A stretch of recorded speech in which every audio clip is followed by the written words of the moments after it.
Hello student. तो first part में हमने देखा था कि हमने फोकल लेंथ की वैल्यू 3u2 निकाल ली थी, किससे? सेकेंड केस से। और फर्स्ट केस से हमारा फोकल लेंथ की वैल्यू कितना निकल के आया था? 3u1/2। उसको हमने नाम दिया था इक्वेशन नंबर सेकेंड। अब आप जानते हो कि दोनों ही फोकल लेंथ सेम मिरर की है, तो यानी सेम मिरर की है तो ये दोनों फोकल लेंथ आपस में क्या होना चाहिए? इक्वल होना चाहिए। तो चलिए हम लोग इसको इक्वेट कर देते हैं।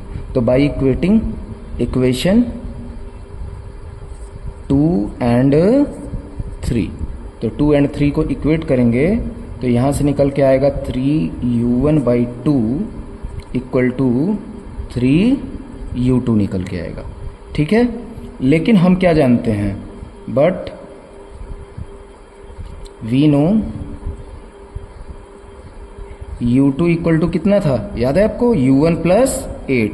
तो पुट कर देंगे, तो पुट करिए इसमें 3u1/2 is equal to 3u1 + 8 हो गया। अब इस 3 से इस 3 को कैंसिल करिए और ये 2 इधर डिवाइड है, इधर आएगा तो क्या हो जाएगा? मल्टीप्लाई। तो u1 इज इक्वल टू हो जाएगा 2u1 + 16। तो यहाँ से इसको इधर ले आइए और इसको इस साइड ले जाइए। तो 2u1 में से u1 जाएगा तो कितना बचेगा? u1 इक्वल टू कितना हो जाएगा? -16। अब कोई ये मत कंफ्यूज होना कि ये तो इस साइड था, मैं कह रहा हूँ कि ये तो 7-8 क्लास की मैथ्स है। इसको इधर ले जाके और सब्ट्रैक्ट करके और फिर तुम चाहो तो किसी भी साइड लिख सकते हो। ये वाला इस साइड जाएगा तो नेगेटिव आएगा ही आएगा। तो u1 की वैल्यू निकल गई है। हमें क्या चाहिए? Focal length. तो आप देखो u1 की वैल्यू कहाँ पुट किया जा सकता है? सबसे बढ़िया यहाँ पुट कर सकते हैं हम लोग, इक्वेशन नंबर सेकेंड में। इक्वेशन नंबर सेकेंड में अगर पुट कर देंगे तो फोकल लेंथ की वैल्यू आ जाएगी। तो पुटिंग द वैल्यू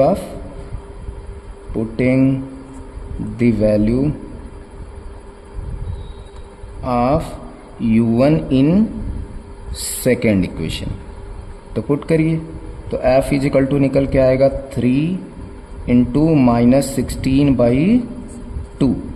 तो यानी f इज इक्वल टू निकल के आएगा हमारा, इसको कट करेंगे तो 8 हो जाएगा और 8 3 जा -24।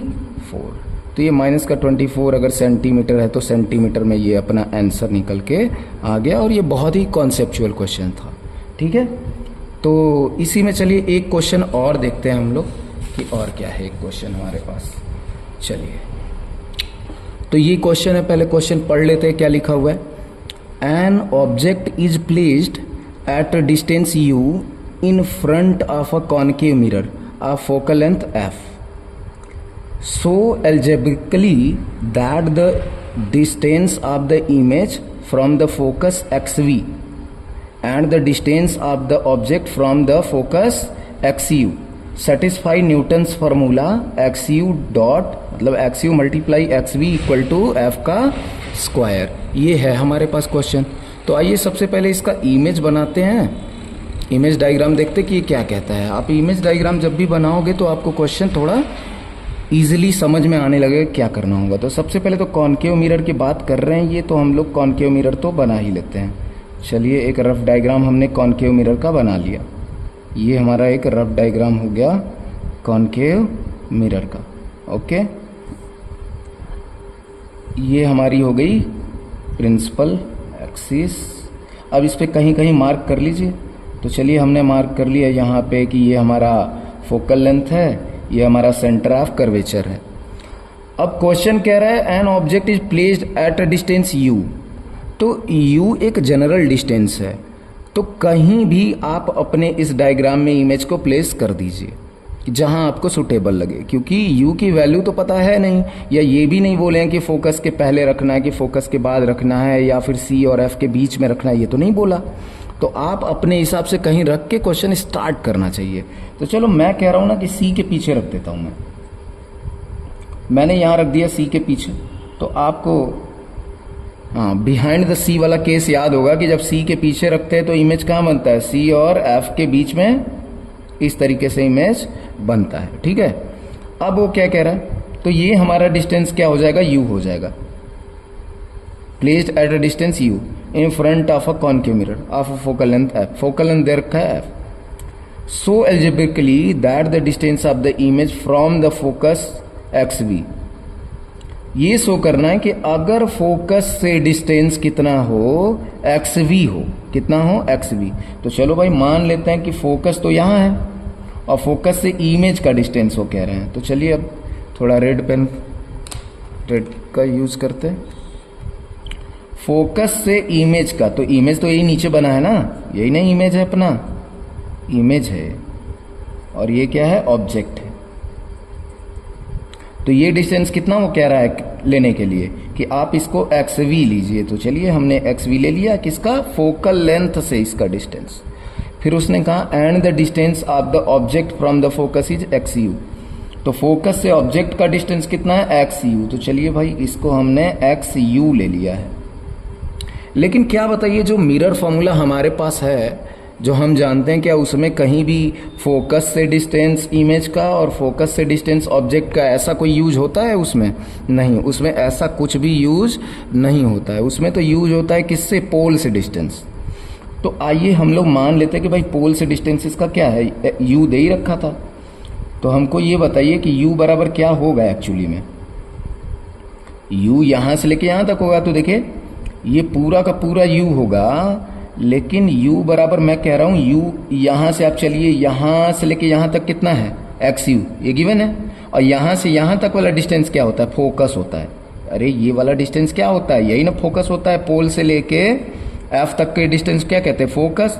तो ये फोकस हो गया और यहां से फोकस तक का कितना दिया, xu। तो ये P से लेके अगर मान लो O है, तो P से O तक के डिस्टेंस को ही तो U बोलेंगे। लेकिन इसको आप ध्यान से देखो तो इसको हम क्या लिख सकते हैं, xu प्लस एफ।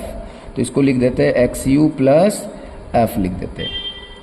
उसी तरीके से इसको भी डिफाइन करिए, ये इमेज डिस्टेंस को।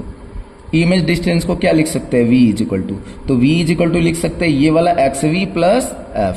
तो यहां लिख दिया xv प्लस एफ लिख दिया। अब हमारे लिए चीजें आसान हो जाएंगी क्योंकि अब हम मिरर फॉर्मूला लगा पाएंगे। तो चलिए मिरर फॉर्मूला लगाते हैं। 1/f is equal to 1/v plus 1/u, यही होता है।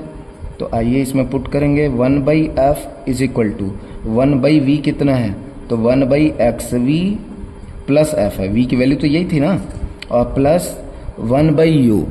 तो देखिए 1/u कितना है, तो 1/u, u हमारा कितना है, xu प्लस एफ। तो xu प्लस एफ निकल के आ गया। तो आइए इसको आगे सॉल्व करते हैं हम लोग। तो अब वो क्या हो जाएगा, एलसीएम लेना पड़ेगा। चलिए यहीं एलसीएम ले लेते हैं। तो यहीं अगर एलसीएम लेते हैं तो देखो इसमें कुछ भी कॉमन तो है नहीं, तो दोनों ब्रैकेट लेना पड़ेगा, xv plus F and xu plus F को लेना पड़ेगा। तो ये वाला xv प्लस एफ गया तो क्या बचेगा, xu प्लस एफ वाला। एक ब्रैकेट से एक ब्रैकेट कटेगा तो दूसरा वाला ब्रैकेट आ जाएगा एज इट इज। दूसरे वाले से दूसरा वाला कटा तो पहला वाला ब्रैकेट आ जाएगा as it is, xv plus F. और इधर कौन बचा है, 1/f बचा है। अब क्या करना होगा, अब क्रॉस मल्टीप्लिकेशन और इन दो ब्रैकेट का मल्टीप्लिकेशन के अलावा दूसरा कोई रास्ता अपने पास है नहीं। तो चलिए वही करते हैं फिर। तो क्रॉस मल्टीप्लिकेशन इसका इधर करिए पहले, कितना आएगा देखिए, तो xu इंटू एफ प्लस ये कितना हो जाएगा, f का स्क्वायर, f से f का हुआ, और प्लस xv इंटू एफ, और फिर से वापिस से क्या हुआ, f का स्क्वायर इक्वल टू इन दोनों ब्रैकेट का करिए मल्टीप्लाई जरा। तो ये क्या आएगा, xv इंटू xu, xv का पहले xu में करो, फिर xv का f में करो, तो प्लस xv इंटू एफ, फिर अब f का करो, प्लस ये क्या निकल के आएगा, चलो x ही ले लेते हैं, xu इंटू एफ, और वापिस से क्या आ जाएगा, f का स्क्वायर। मुझे लग रहा है ये 6-7 क्लास में ये सब मल्टीप्लाई करते हैं 7th के अलजेब्रा में, ठीक है।